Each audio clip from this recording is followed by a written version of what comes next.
E. Oh man, if only I had like a reverb filter set up, I could have gone like E. Hello, Kaza. Hello, Loka. Welcome on in, first time chatter. A. E. A. It's in the game.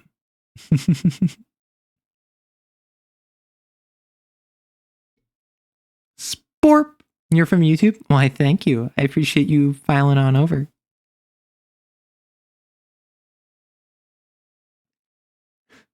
E. It's in the girl. E. It's in the eggs, turning them into girls.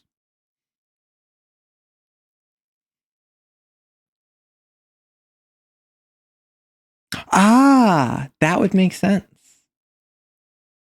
No, you can't tell me, hey, do you want to... Actually, wait. This is actually so fitting. This was not intentional at all.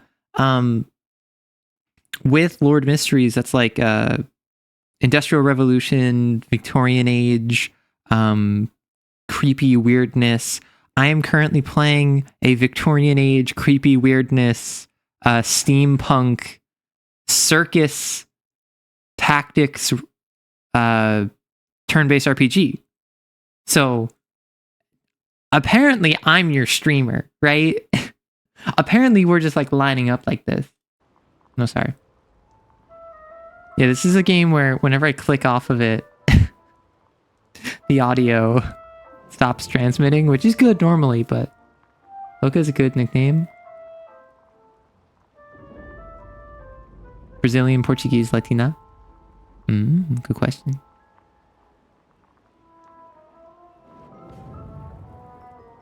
Nah.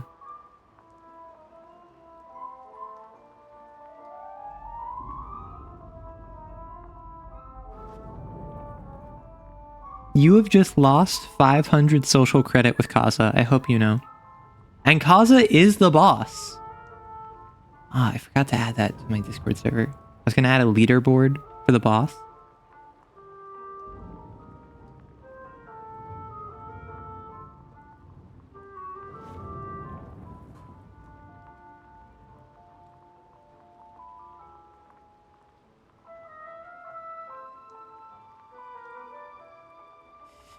/J.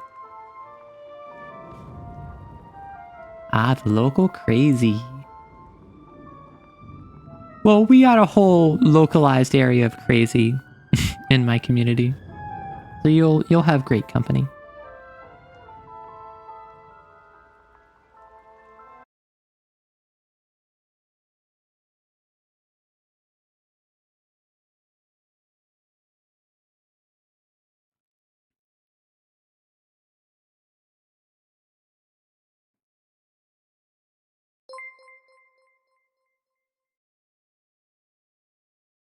Why, thank you, Luca. Much appreciated.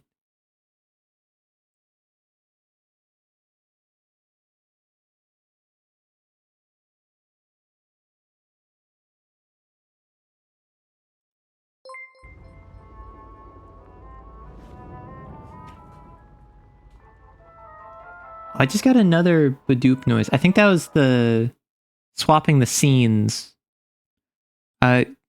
So unfortunately, Wapina, you cannot Brazilian in my stream. You cannot speak any language other than English because I am only English speaking, unfortunately. However, if you are Brazilian, you have to pass Kaza's vibe check because Kaza is the boss. As you can see, Kaza has a VIP badge because they paid me and bribed me with channel points. Why was the stream 160p for default? What the heck? Also, we're gonna have an ad break in like 30 seconds, so I'm just letting folks file in. I'm gonna have the ad break go, and then I'm gonna wrap up. I'm gonna start up the game. Well, if you're looking to practice, this is a wonderful place for it, Because the only people who are going to make fun of you are going to be other people who speak Portuguese. Other Brazilians are going to dog on you harder than I ever would.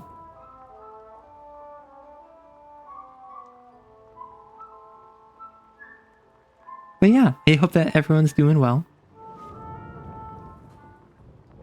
How have you been, Kaza and Loka and Wapina? Would you prefer Wapina or Kinasta? Like, is this a first name, last name kind of deal?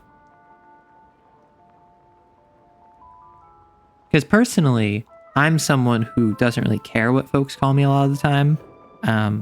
However, I understand that any name. I found that's just like so many people, particularly from Brazil, is that like y'all are just so chill. You're like, yeah, you can call me whatever. I don't really mind. As long as I understand you're speaking to me, that's what matters. And like respect, you know? Yeah, this is surprisingly a very like Brazilian like community. I'm from the US. However, call you Wanted Arrow. Well, you're not, so sorry. Yeah.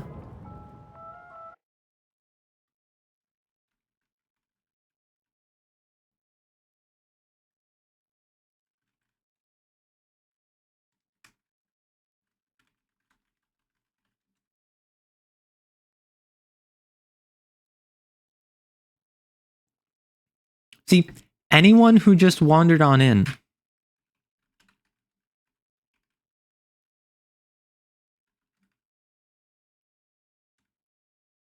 Anyone who just wandered on in is gonna laugh at these losers.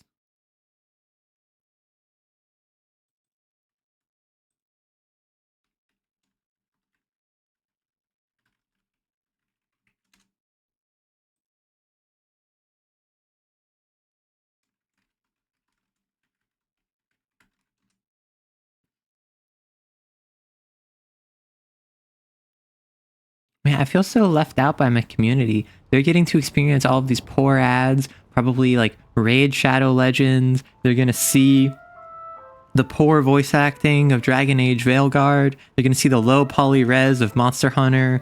Like, man, I should get some ads.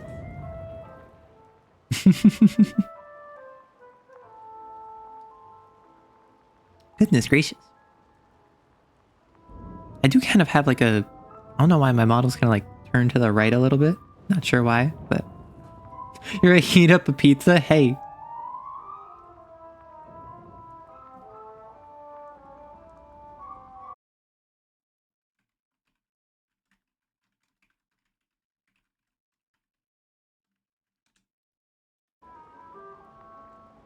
So I just have to bully my community real quick. We like threatening my community here.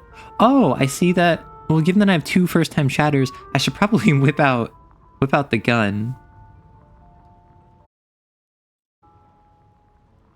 Yeah, so when they come back, they can be threatened with a gun, which is just a rite of passage in this community, really. It's when Arrow whips out the gun at you, that's how you know you've seen a real Arrow stream.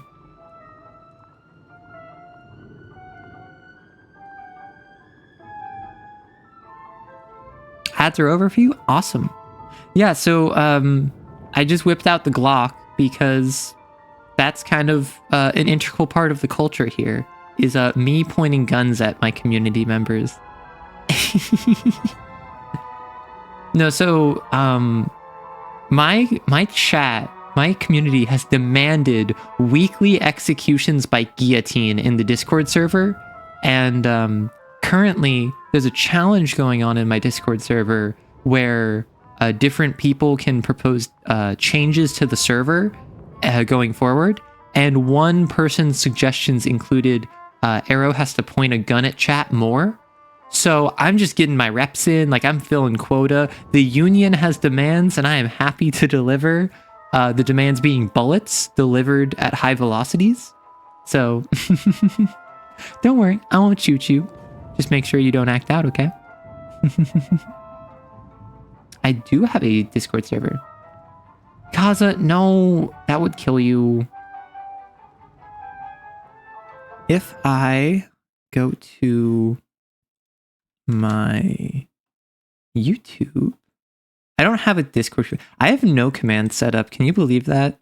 You should believe that because I'm not very good at the streaming thing. That is the official Discord. Feel free to join if you'd like. Currently, we're wrapping up an arc where my entire community unionized. So be prepared for a little bit of the fallout of that coming out. But in the meantime, it's just a place for me to post announcements, us to talk about cool stuff, and also weekly executions by guillotine. But for now, I think I'm going to try out this Circus Electrique game.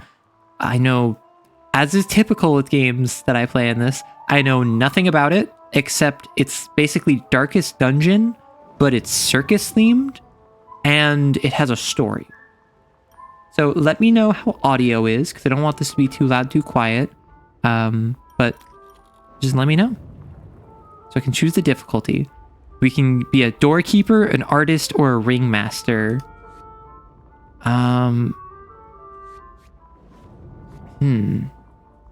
seems good. Good to know. Good to know.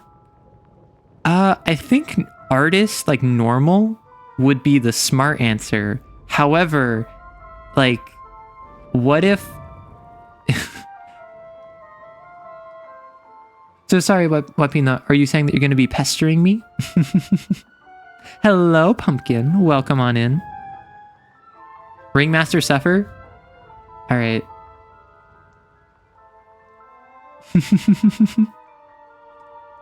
Hey, listen. I have had very few poor experiences with Brazilians. And obviously, like, no culture is a monolith. No country is a single people. However, like, generally, y'all have been so kind, so sweet, and like, you're giving me love, so I want to give you love right back, right? So, oh, dang, no, I'm already learning Japanese, and then I put French on the back burner for that. Otherwise, it'd be like, it'd be fun to just learn a little bit of Portuguese just to interact with you. The true horseman of the apocalypse, pestilence. Oh no. Okay, so I don't know what circus shows means. I'm assuming negative states of mind is like a what's it called? A affliction in Darkest Dungeon. I'm just gonna go ringmaster. Why not? Yeah, and Wapina, of course, feel free to just ask for me to repeat anything or explain anything, because I am more than happy to assist you in your English learning journey. I promised myself I would never see him again. Let me know if the voice is too quiet. Far too soon, after what he did. Always happy to help out my community members. Yet here I am, reporting on the least important story for tomorrow's paper. The grand reopening of his Circus Electrique. He hasn't lost his charisma. I'll give him that. Just like me, for real. Always giving them something new, something bigger. Something more dangerous. I've seen these two before. That's their happy face. Maybe they'll arrest Uncle. That'd be a story I could get behind. Okay. So the narrator is the niece of the ringmaster of Circus Electrique. Die! What? Oh? Die! Die! Then I hear him. Croc! Bolthy! Save my... What? What? One, please! Excuse me? Okay, enjoy, Wapina. Bobbies to their knees. What? Am I the only biblically accurate cops? No, this is biblically accurate Londoners. This is 1899, like, UK. So using skills, overcome your opponents with skills. Each character can use one skill per turn. I'm assuming that, yeah. So these are skills here. I can only access ball throw right now. So deals 9 to 12 plus 1 to 2 damage. Decreases devotion. 60% chance to move the target. So it's a pushback.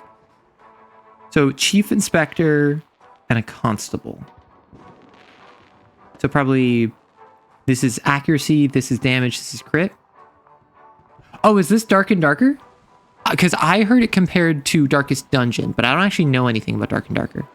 Let's smack you. Here, catch. Oh, your devotion. Oh, is devotion like morale? Your rubber ball cracked his rib. Jolly good show, Grok. Oh, so this is Grok. So the clown's got a hammer, the strongman's got like an electrical... You know, one of those like plasma balls that you can touch and like it'll shoot to your hands? Too many double Ds. Okay. Yeah, too many double Ds. Certain skills can only be used in certain positions and against certain slots. Those are indicated Darkest Dungeon style. You can also manually move teammates frontward or backward during combat. So it would be useful here, however, it's only useful in the front. I can move him, but that took his turn. Understood. Not only can Grok use ball throw at any position, he can also attack any position. I think what I'll do... Oh, so... How can I check Balthazar's move? Okay. So this is effective against the front 2. It's just a big damaging attack. Oh, I can check theirs. So they have Ram, which is just charge to the front and also an attack. And you have both as well. Understood. You have Dark and Darker on them. So I've heard about Dark and Darker. I know nothing about it. Like, what's the deal with it? Okay, so they're losers who can't hit me because of the tutorial. Wait, I just realized they have like segues. That's so funny. Show me that front blow, comrade. Oh, he's comrade. Let us strike down the enemy. Duh. Clap. Well, he certainly is a strongman. Each character acts once by initiative. Understood.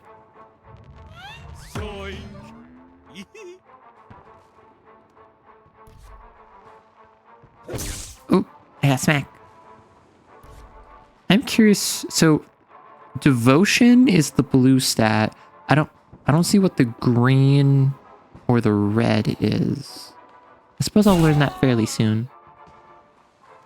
Darkest Dungeon is an extraction first-person thing, RPG. Interesting.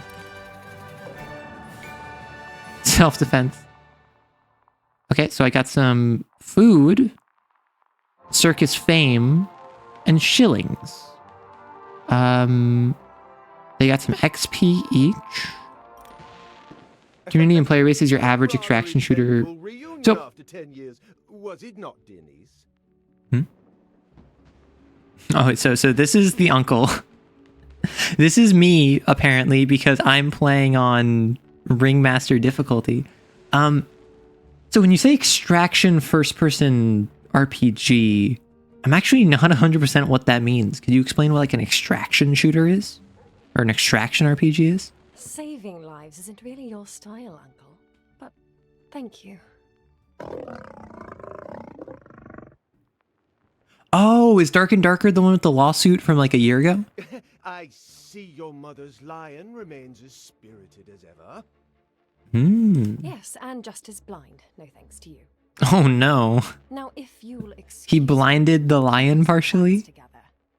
Also, this is such like a steampunk Victorian thing to just have like this like reporter with a lion who's investigating a like Tesla coil circus with like bobby cops who ride segways. Ah, for your circus story. Of course. Is she ignoring the fact that cops just tried to kill her? Dear God, no. I need to understand what the hell Okay. happened here. That's the new story. Okay, understood. Oh, his name is Leonidas. Come, let's find Dr. Mabry. Yeah, the art is really good. Unless you mean of Dark and Darker, but I'm actually really enjoying the art style of this thus far. It does remind me of Darkest Dungeon. I can see the inspiration they got from like the combat mechanics, but it doesn't feel like it's just derivative, at least so far. You drop in a dungeon, get loot, fight other people you find, die, lose all your stuff. Alt F4. Main focus is doing a run and getting loot and escape. Okay, so it's kind of like well, so I have never played Diablo, but I imagine Diablo is you go in, you fight stuff, you get loot, you leave. And then Dark and Darker is just that, but multiplayer. A lot of people argue over the patches and changes, but you do like the class variety in the game. Interesting. Because that sounds like something where, that sounds like it'd be fun if you like the grind or if you have friends to play with, but like, I don't know. I don't know how much I would enjoy that solo, but if I got like 1 or 2 other people to run with, that sounds like it'd be really fun. Kind of like a D&D party, basically. He hid once this maddening took hold, but... But he's a brilliant man, with brilliant thoughts. Oh, it's barely similar. Interesting. Unlike certain present company. I'll not have you speak of Grok in that way. Or growl, as it were. Grok is going to turn out to be super intelligent. He's going to be like a genius. Some skills are more affected by devotion, both in positive and negative ways than others. Interesting. Where is Dr. Mabry? We've looked everywhere. So to find the doctor. Quite everywhere. Okay, Circus expansion, the train is unlocked, and the fire blower performers may appear in the train to be recruited. Understood. So that's your stagecoach. Recruit performers. No Dr. Mabry in here, but I do believe I... Bertha, the fire blower. Talent. So you have skills. Oh, so you only have 2 skills available, it looks like. And are these passives? Oh, so interesting. Diablo is more permanent PvE focused and is a level grind. I actually don't know if Diablo has PvP, but my assumption is Dark and Darker, based on what you're saying, is that that Dark and Darker is like Diablo if there was PvP and multiplayer, is my guess. Increases devotion. Break their stance. Interesting. So you're less of a damager, you're more of a debuffer, it looks like. Oh, so this is a buff, and then that's an attack. Interesting. You're more of like not direct damage, but like support almost. Oh, so I have to recruit you. Circus act? What?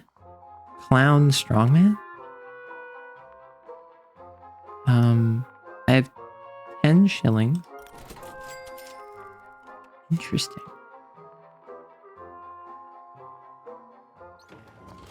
Crazed Bobby, coming right for us. I think this is just a performer. The fire blower. You any good in a fight? Fight, sir? Interesting. So Grok, Bertha, and the Strongman seem like they're going to be dedicated characters, but the way that the train is set up feels more Darkest Dungeon in terms of like, oh, it's randomized characters. So I wonder if there's going to be like character connections to the story. Oh, I hope it's not as hard as Darkest Dungeon, because otherwise I'm really going to suffer. Well, in this game, I've heard Circus Electrique is easier than Darkest Dungeon. It's also more story oriented. However, like, imagine if I did just play Darkest difficulty. Fun fact, I have never beaten Darkest Dungeon. I've played on normal multiple times and gotten to the Darkest Dungeon and like the first level of the Darkest Dungeon. Never beat it. And I would give up every single time because I'm just like, oh, I've seen it on YouTube. I've watched playthroughs. I don't need to beat this myself. Dark and Darker is PvE, but it's very clear mobs are to be cheesed by baiting an attack and swinging. I wish the melee combat was more Mordhau chivalry leaning when it... Oh, interesting. That's not what I was expecting at all. Oh, right, because it's first person, right. Oh, he brought a mime. A mime? In 1874, The Voice printed the Ohm Manifesto, a scientific call to arms that single-handedly started the technological revolution known as the Spark. Ooh, we love lore. Oh, mimes are enemies. Devotion largely determines the character's effectiveness in battle. High devotion may lead to higher damage and chance to hit. So, I can't purging fire. Oh, because I'm not in rank 4. So I'm going to fire blow. What does the mime do? Abstract blow is just base damage. It's a water attack. And slapstick is just... Okay, so attack the middle or attack the front. So the mime isn't too crazy. Steam's Mime-O-Matic has single-handedly turned pantomime into one of London's most popular performance arts and now one of its most deadly. Oh, these are all machines. I just realized. Very recently one of London's finest, now one of London's finest at reducing the population of innocent citizens. Interesting. Balthazar Strongman. Oh. Wait, and then there's... Fireblower Circus Electrique. This is so weird. Daily fee, they cost food. They have protection. Oh. But people make do with simple stuff though, and you can see some crazy plays. Because first-person melee weapons, you see the usual chivalry, Mordhau tech of moving your camera to... moving your hitbox to start the frame closer. Because like in Chivalry, I actually have Chivalry 2. But I've mostly played Chivalry 1 where like you can slow down or speed up your attack by, while you're swinging horizontally, swinging with the camera to speed up the attack, or swinging against the camera to slow down the attack to kind of like mess with their dodging windows. Yeah, it looks like devotion is just morale or maybe sanity. I'm not sure if we're talking Darkest Dungeon. I don't think health or devotion carries between fights, at least not thus far. So you can attack. Oh, you attack all of you. Yes, Bertha. Her very name puts the breath in fire breathing. Using certain skills within a battle can instantly increase or decrease the devotion of targets. Use trumpet boost to temporarily increase all team members' devotion. So it boosts accuracy and devotion for everyone.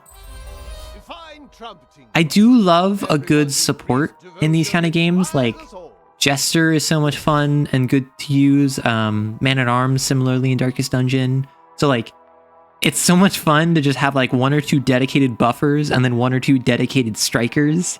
And then suddenly you just have like 70 damage in a single turn. You played a good amount of Shiv too, but not as much as most of the people on there are crazy.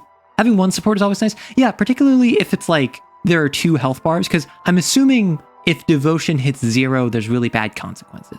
Maybe you don't die, but maybe you deal like 10% damage kind of deal. It's a promising game, but currently I wouldn't recommend it unless it sounds very appealing. Dark and Darker, yeah. Because, I don't know, I'm the sort of person, and you might have noticed this based off of my game selection, I don't play new releases, really, because I don't buy new releases. I play games that I have in my library, and I play games that I have for free, because the Epic Game Store is a wonderful thing in that. So like Circus Electrique, I got a couple months ago, and I was like, I want to play this on stream sometime, and now I'm playing it on stream. I think I'm the only one who has played this game in the last like couple days, at least. So I'm not expecting a lot of growth from it, but it is the sort of thing where I'm inclined to play it just for that. However, if Dark and Darker is free, but you're locked to one character, I wouldn't mind that, depending on how much flexibility one character has. Because if it's like you choose Marshal or Caster or Support, or maybe you choose like Damage or Tank or Healer or Magic kind of deal, just giving examples, then that's broad enough that I would have no issue with that. But if it's like you have to choose like a Necromancer, or you have to choose a Rogue, or you have to choose a 2-handed warrior, that's really narrow, and then I would understand the frustration of having only one character. Oh, it's all D&D classes.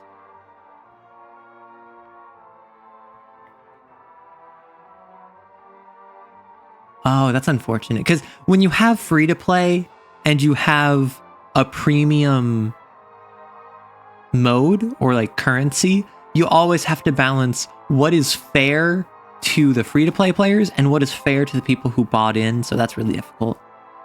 Warlock and Barb are the most flexible, you'd say? Interesting. I do love me some rogues, some paladins, just because like in D&D 5e, they are some of the most balanced and some of the most fun. Warlocks, super fun. I've had some good fun with Warlock. Fighter is no magic, but it's flexible for all physical weapon builds. Interesting. So devotion has two different values. The base value constantly affects the character's effectiveness, while the temporary value only lasts for a few. Okay, so 40 plus 15 is effectively 55, but it will go away. So it's like temporary, understood? Ooh, Spinebreaker. Okay, so this is a higher damage, lower chance to hit. However, it also has a chance to debuff them. So I'm going to go for it. Oof. Oofta. Slapstick. So I defended. I think that just means my armor is higher than their damage. Like your own performance reducing an opponent's devotion may lessen their effectiveness. If the devotion of an opponent or a player drops to 0, they will flee the battle. That is very good to know. That mime over there doesn't seem too devoted. Use fire throw to chase him out of battle. Interesting.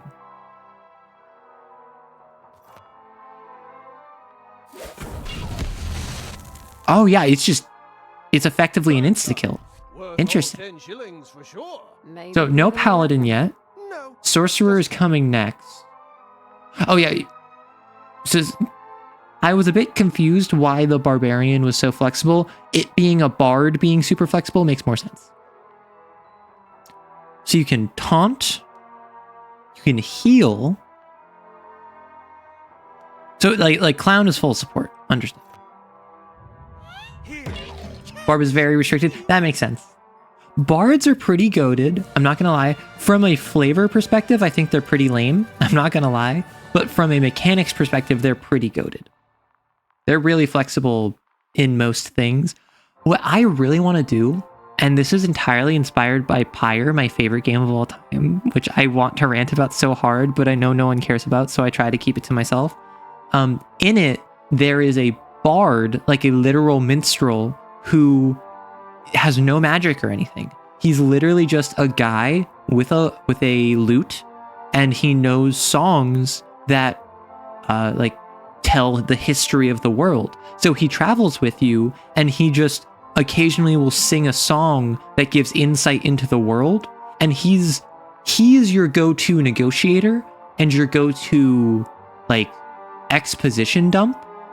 But he's not useful because he's some sort of like healer or magic user. It's literally just like in the course of learning all of these songs, he learned about the history of the world, and by proxy is so valuable when it comes to interfacing with other factions or just learning about the world for the player's benefit.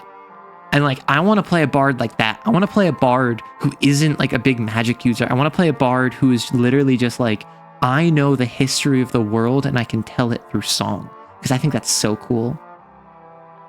Plus ranged weapon access. Insane buffs and range. Because the thing about buffs is that unless it's kind of slight buffs or normal-ish buffs, then you gotta have them be a frontliner, because otherwise they'll just hide behind the rest of their party. Tools. That's probably for upgrading the circus. You got Scholar and Negotiator skills. I would almost say not Wizard subclass, but a Bard, but more like a non-combat rogue who like has expertise in performance and who has expertise in history and who has a lot of different skills put into religion and persuasion and insight, and fully non-combat, never participates in any combat in the game, but is your go-to source of information. Oh, Is accidentally this skipped past that. fighting normal for you, Ringmaster? Buffs are also very easy to apply, like they're all AoE, same with debuffs. That is a really interesting choice, because and that also depends on how comparable they are, because if it's like, if I can in like 5 seconds be like, I reduce your speed by 20%, I reduce your crit chance by 20%, I reduce your damage by 30%, and then your only buff that you can do is I deal 15% extra damage, like that's completely sustainable. However, if it's I debuff you for 20% damage, you buff yourself for 30% damage, but then I also get the chance to debuff you for 10% accuracy loss, Then suddenly you have your net positive damage but net negative accuracy. That's the sort of interplay of buff debuff that's interesting. Wait, clerics have to aim on perfect to hit heals or buffs? Interesting. Oh, and then the bard is like you're playing music, right? Because that's why it's all AoE. That makes sense. Only very recently. You just endangered this poor girl's life. Bertha, are you hurt? Although that's very interesting. Like, I did think it would be interesting, and this sounds a little bit what you're describing, but the idea of playing a game, like a video game, where you have two people, one is like a fighter, one is like a bard, and the fighter is playing a hack and slash, and the bard is playing a rhythm game. And the better accuracy the bard has, the better buffs the hack and slasher gets. And the worse the bard does in their rhythm game, the worse benefits the hack and slash player gets. So obviously it's not exactly that, but if you have someone who's like swinging their sword around versus someone who's playing on their lute and they're hitting skill checks, that kind of sounds exactly what I'm thinking of, which sounds really cool. I'm not gonna lie. And that's why I'm like, it would be so fun to go in with a party, because imagine you go in with a barbarian, a warlock, and a bard. So you have one person who's buffing, you have one person who's like tanking up in the front, and then you have one person who's like a striker with magic. That sounds pretty cool. You love useless game knowledge? One of the perks actually lets you land a perfect song while still missing it. It sounds like a crutch, but it's actually busted because you can use it during the long pause to shorten the song. Interesting. A scratch or two. Nothing a night in the sleeping cart won't heal. A sleeping cart. Injured performers can relax in the sleeping cart, but they cannot participate in anything else in the meantime. Understood. So I have no money. Must recover. Yvonne? Yvonne, so lovely to see you. Banged up as you may be from surviving out there, perhaps the sleeping cart should be yours for the evening. Let Yvonne rest in the sleeping cart for the evening. It's weird that they were like, oh, Bertha's so injured when Bertha didn't get hit. Who are you? So I understand like your name is Yvonne. What class are you? Curious. Remove performers at the end of the day. Single medical care slot is available. Assigned performers regenerate 40% and gain 4% at the end of the day. Maximum capacity 8. Next level is more beds, gain more devotion, but costs food. So that's what tools are for, is to upgrade that. Takes time. Oh, and then it costs food to... Okay, so food is almost like our human cost of keeping up maintenance of our performers, while shillings seems to be getting new performers and getting new items, and then tools is going to be upgrading the circus, is my assumption. Takes time to heal. Let her rest in the sleeping cart until tomorrow. Oh, and here comes Dr. Mabry. Oh, so you don't lose your guys? Yeah, that's my assumption, Kaza. Well, enjoy, Loka. I appreciate you swinging on by. Thank you for checking out the stream. Why would I study chemistry when I can know that one skill's armor penetration is a net loss on damage against all armor sets in the game compared to others? That's what we call useless information that is incredibly like soothing for the soul. Take care, Loka. Help! Help! Oh, Dr. Mabry. Save me from these relentless... This reminds me of you, Kaza. I just want you to know that. More of these fop doodles? Oh, bugger. I'm gonna start calling people fop doodles. I already call them tatterdemalions. They're known simply as the Ringmaster. Randolph G. Masters opened the Circus Electrique in 1878 at the request of P.T. Barnum, who was impressed by the show's trademark electric gadgets invented by Dr. Oliver H. Mabry. And then it shut down at some point and announced the grand reopening in 1899. Why does it remind you of you? You're not bald? Well, yeah, but you're like, you panic. You need protecting. That's about it. You're a very like, if I insult you, you'll be like, what? No. So that's why I was like, oh, he's a very nervous character. That reminds me of Kaza. While devotion can increase some skills' damage and hit, chance to hit, devotion does not affect every skill. Skills affected by devotion are highlighted with an electric effect around their icons. Good to know. Positive or negative? Oh, that's what the parentheses is. Oh. Understood. Understood. You're 23, you're 18. Decrease devotion by 10. So I'm going to just fire throw you. I'm going to focus on beating up the guy in front, and then I'm going to smack him. Okay, fair. It's funny how I proved your point with freaking out like that. No, literally. Let us... Oh, Clown Care, I think, is a self-heal, because he's like a self-buffing tank. Yeah, you have like 2 attacks, but other than that, it's pretty support-oriented, which makes sense for a clown. So I gave you a precision buff, because you're going to be losing precision. Because I'm going to be doing a spine breaker. And I'm going to be smacking you. Oh, no. Sad. Well, now I can just banish you to the Shadow Realm. No! Let's just Trumpet Blast some more. Okay, let's keep that precision up. Ouch. Spine breaker. Mans went flying. So Balthazar, I think, is about to level up because that's going to continue with the... Oh, no. One more fight. But I think that's because of the tutorial. Desperate for funds, the British government sold the clock tower, better known as Big Ben to many, to Steam in 1891. It has never been open to the general public since, and no Steam employees claim to know what goes on there. Okay, so I think Big Ben is probably the host of whatever, like, mind control is taking all of the coppers.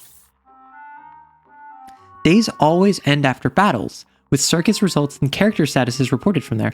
Okay. Interesting. So health does carry over, right? Because that's why healing would matter. Devotion also seems to carry over. Most transactions, a unique element, upgrading, and performers. Understood. Yvonne. Effects from buildings are realized the following day. Yvonne was healed after a night in the sleeping cart and is ready to join the exploration team. You want my opinion? Accuracy buffs are so good in these games. No, that's because missing an attack is the same as in any turn-based game. You wasted your turn. You had a net 0. So any accuracy buff, assuming you're not already at 100%, is almost always worth it. Even if you go from like 90 to 99%, I would still take that most of the time. Who's the boss? Kaza is currently the boss. So if you want to ban Kaza... The pillar of power you designed was lit. Exactly then, everything around us went to hell. Well, Kaza, if you have enough to know you, you can just know you 'em. You should see what happened to the London Bridge. You're their queen? All right. The London Bridge? Has it fallen down, my fair Mabry? Oh my gosh. Or worse. That's the sort of joke I would make if I was more My clever. drones confirm it. Vanish. Wait, London Bridge just disappeared? Vanished? How? Who misses twice? People who L plus ratio plus U fell off. I can get you there to see for yourself with a map. Just need time. May I bring it to you shortly? Hello, Woke. Oh no, Pumpkin. All things come shortly from you, Ollie. Join us at the circus tent when you can. That's where she'll be, with me. Hello, Woke. Welcome on in. What? You don't want to recruit more talent at the train first?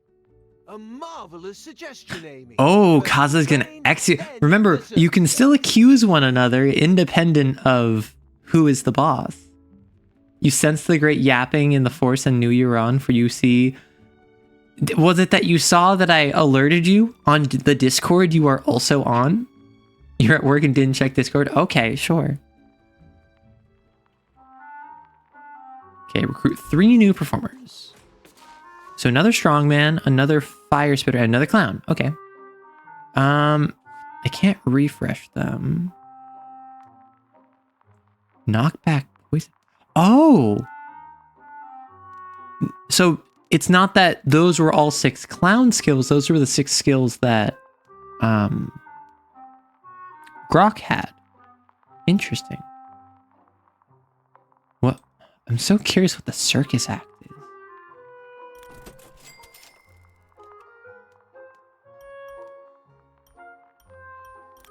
Caesar! Ooh, that's pretty good for a strongman, for a front line. Like, Well,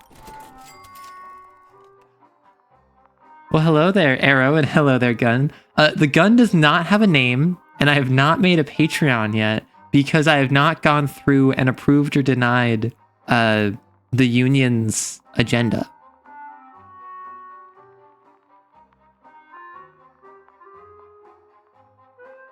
However, I did see that you were requesting that I point my gun at chat more often, and there was a couple first-time chatters here, so I had to show them how things work around here.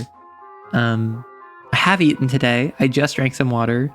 No meds in the morning, so nothing to worry about there. Union speaks for all people? Mm-hmm. Oh, an escape artist. Circus 10, circus show draft. Do I get to put on circus shows? I get to put on shows. That's so fun. Bulletin board. Ooh, so these are all my resources I have. I don't need to heal anyone, but I can't access it. And this is how I think Caesar should get all the money and investments purely because he's just like, his name is Caesar. Is that why?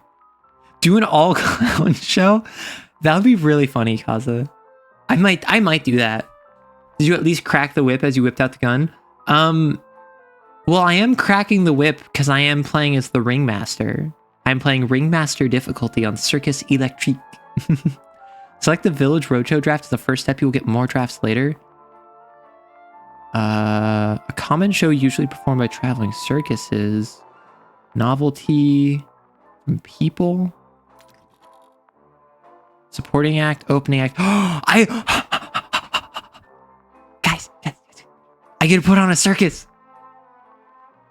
I don't know. I wasn't expecting this, but I get. Yay!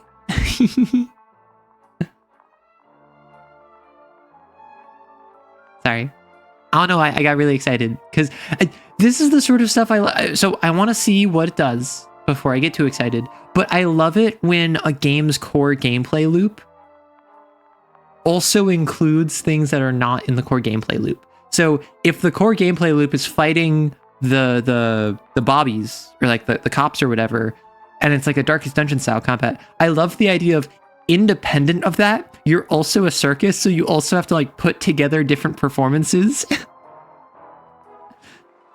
What? No, shut up.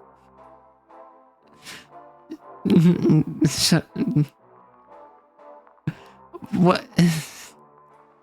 Now I'm embarrassed.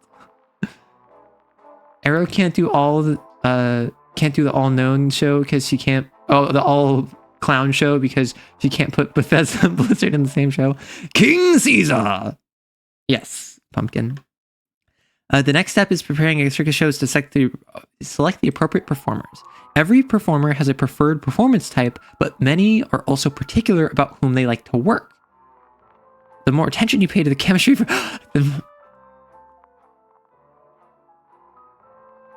Sorry. I love this stuff. I get really excited.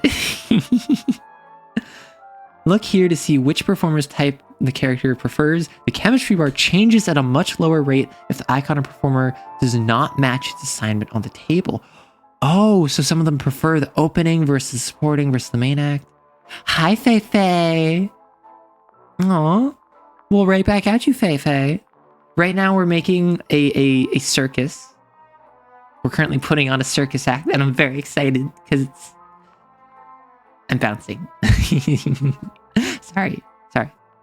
The green icon here indicates this performer always enjoys working with the specified character class. The red icon indicates the opposite. To the left, the character's own class is highlighted. Okay. Oh. Okay, so Pablo. Oh, so it's not.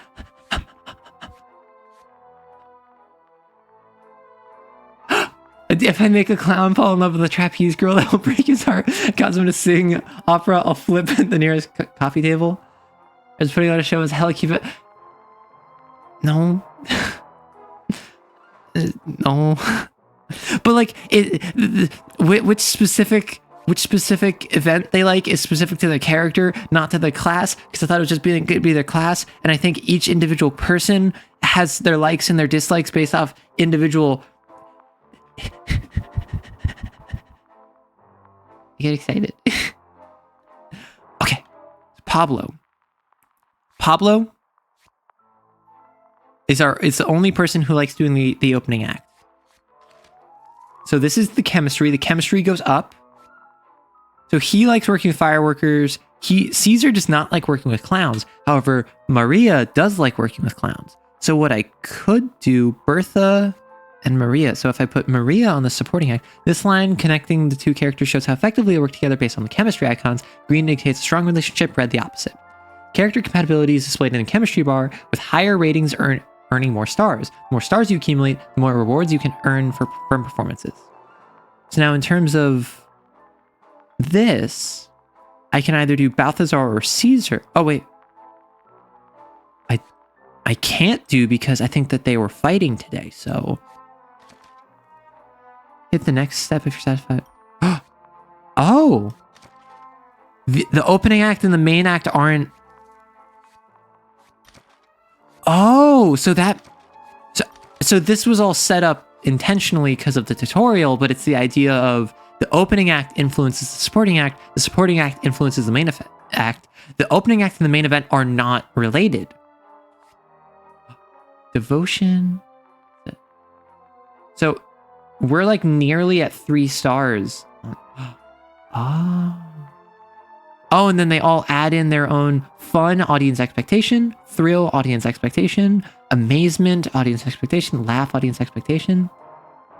Yes, more cutie patootie exit, excited, arrow energy. We need more. You don't fuck with that balloon animal. Okay, so are we Caesar stands in this chat?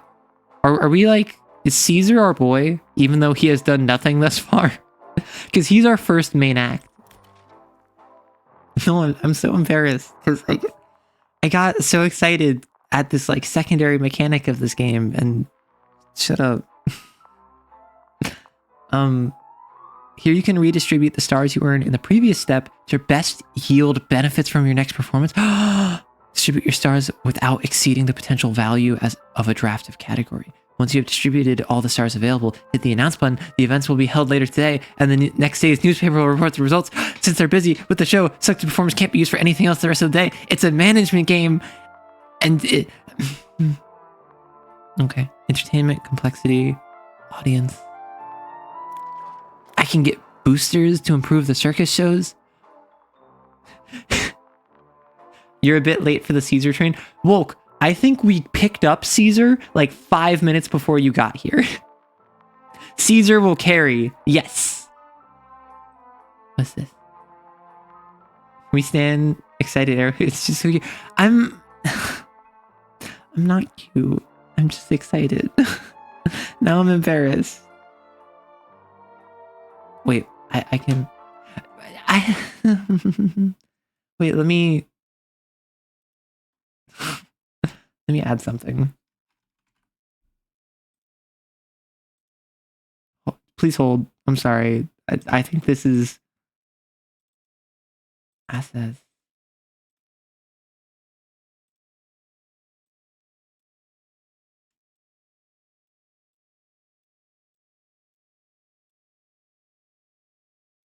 Okay. Now this is more accurate. Wait. Like... There. Okay, now I'm blushing. shut up.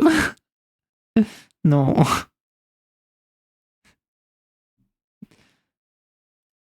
Okay, blush is gone, even though I'm still totally blushing. What a queen. Think I kicked a guy called Caesar out of your car about 5 minutes before you got here?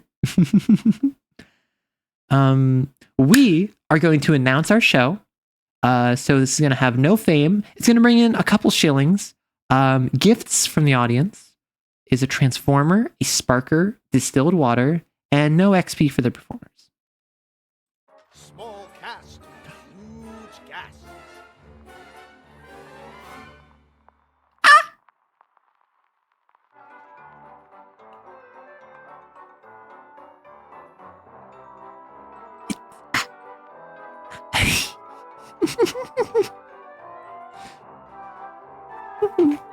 Sorry. I love this stuff. Okay. Circus Electrique presents Village Roadshow, amazing tricks and new stars only today. Starring Caesar as the main event, with an opening act by Pedro and a supporting act by Maria. The event will take place after the next battle. What a waste of time. You love it. I do love it. Die! Me too. Wait, what was that? Die! Die! The Bulbies. Even more bloodthirsty vicious. It's not mandatory to have a circus show every day, but the circus's reputation, I think, can make it worthwhile. I'm going to be doing this all the time. Oh, maybe. Maybe. Tiny clapping my hands in excitement, so cute. Maybe. You don't know nothing. Ooh, the escape artist. What do you do?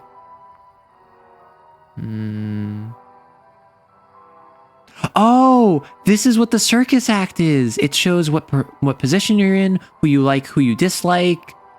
Oh, so these aren't like special actions. These are for the circus act. Oh. Okay, so actually I can just wait for your turn. Yeah, I don't need to look at your stuff yet. So I'm not sure why all of these are locked. Ooh, who are you? A posh woman. Eli Edwards marketed the Steambrella as nothing more than a status symbol for women seeking social clout. It worked. So a water attack. And a water attack that moves back. Understood. I'm so sorry that I feel embarrassed. I apologize for derailing the game, but like I got really excited by the idea of not just a fun combat, because I really like the Darkest Dungeon combat system, so I really think I'm going to enjoy this actually like combat mechanics, but then also on top of that, the idea of like a management style game in the background, because one of my favorite things from Darkest Dungeon was like the Ludo narrative of the different characters. So the idea that playing this game, we can have someone like Caesar who just kind of like is our main act. Sorry, I'll stop talking now. I get embarrassed. So devotion attack on you to make you run away. My apologies. umbrella attack. Okay, so now I can buff my team. I can taunt, which might be good if I do a clown here. So, oh, these indicate valid targets. Understood. So what I could do is I could like heal you. I'm going to trumpet boost instead because I want the accuracy buff for my strongman. Wait, shh, listen. We are here for your derails. We love excitement. We adore wonder. Well, that's not something I'm used to, so my apologies for being silly about it. You're more of a mid-range character than anything. So you can... Okay, so you can deal damage. You're a backliner. So I don't... Okay, so this is the buff. I'm actually just going to move you forward because you have stuff in the middle as well. Use Show Off to increase damage, reduce all incoming damage. While the effect of Trumpet Boost wears off after a short time, Show Off increases your character's devotion permanently. Oh. So it moves to the front, boost damage by 5, reduce all damage suffered by 5, increases devotion, lasts until end of battle, stack up to 3 times. Yeah. And that, boys and girls, is why he's so often the main. He is so often the main event. This icon represents all active status effects enacted by Show Off, whether positive or negative. Skills can inflict active status effects upon allies or enemies, often for multiple turns. Understood. We're here for you. When you are excited, we're excited. Well, I'm sorry, I'm not used to it. I'm used to other things. So these would take 3 turns to attack via devotion. I could place a trap? Hey, yo? I could... Oh, so I deal damage to an ally, but I clear negative effects, and I increase their devotion. I could deal a lot of damage, and remove their positive effects. I could burn them, which would be really nice. I'm going to go for the trap, because I don't know what this actually does. Well, thank you, Fei Fei. I'm glad this game brought this whimsy to you and out of you. Well, it's a whimsical game, so... Oh, so it left a trap when I took them out, and then now if anyone gets pushed there, I imagine they would take damage. Understood, understood. Don't you dare. Enters a stance.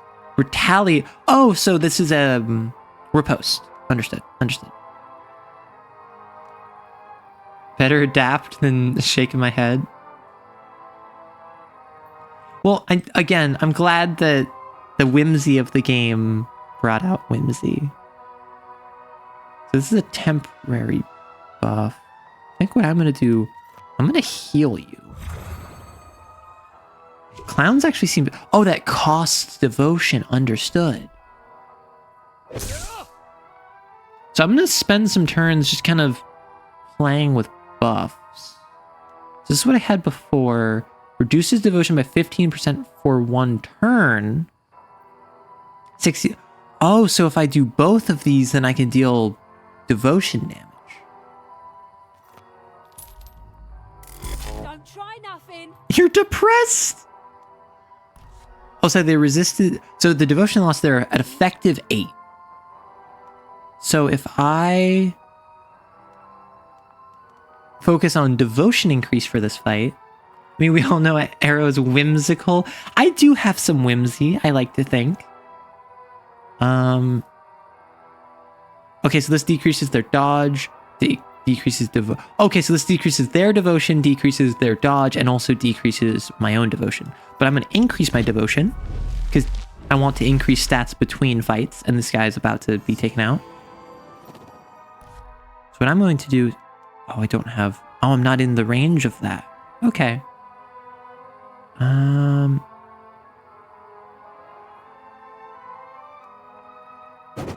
Fire. So watch out, folks. We got an ad coming in a minute. I will pause once that happens. My apologies for being so silly. Let's... Oh, this is a devotion attack.